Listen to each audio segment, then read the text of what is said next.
যেই ক্লাসে এটা গেলে সুন্দর হয়, মনে হয় ক্লাস 6 গেলেই ভালো হবে, হোয়াট এভার দ্যাট ইজ, এক্সপার্টিসরা রয়েছে তারা করবে, আমি সেইভাবেই তাদেরকে অনুরোধ করব। অ্যাট দ্য সেম টাইম আমরা আমাদের দেশে টিবেট টেকনিক্যাল অ্যান্ড ভোকেশনাল এডুকেশনের সবচেয়ে বেশি প্রায়োরিটি দিচ্ছি। এটা প্রধানমন্ত্রীর এইম, উনি টিবেটকে প্রায়োরিটি দেবেনই। তার কারণ এই জনসংখ্যাকে শুধু হায়ার এডুকেশন গেলেই হবে না, নাকি শুধু higher education honours honours honours সেটা তো হবে না। সেই জন্য তিনি চিন্তা করছেন যে টিবেটকে দিবেন।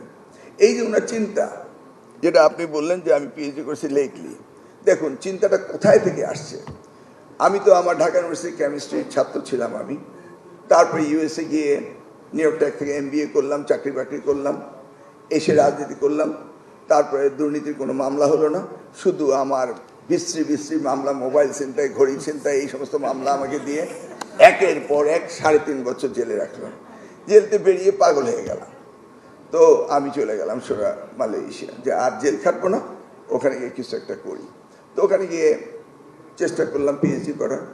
তো ইন্টারন্যাশনাল ইসলামিক ইউনিভার্সিটিতে ডক্টর আদি সাহেব বললেন যে এখানে বসে পিএইচডিটা করে দেশে গিয়ে জেল খাটার দরকার নেই। ঠিক আছে, এটাই শুরু করলাম।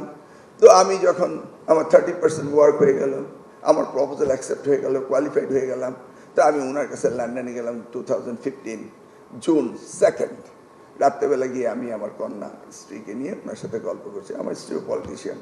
তো আমি গল্প করে আস্তে করে বললাম যে আমি একটা পিএইচডি করছি এখন, টপিক্সটা কি? তো বললাম human capital development in Bangladesh through higher education. তো উনি বললেন যে ভেবেছিলাম যদি কখনো দায়িত্ব পাই আবার আপনাকে শিক্ষার দায়িত্ব দেবো, এটার হবে না।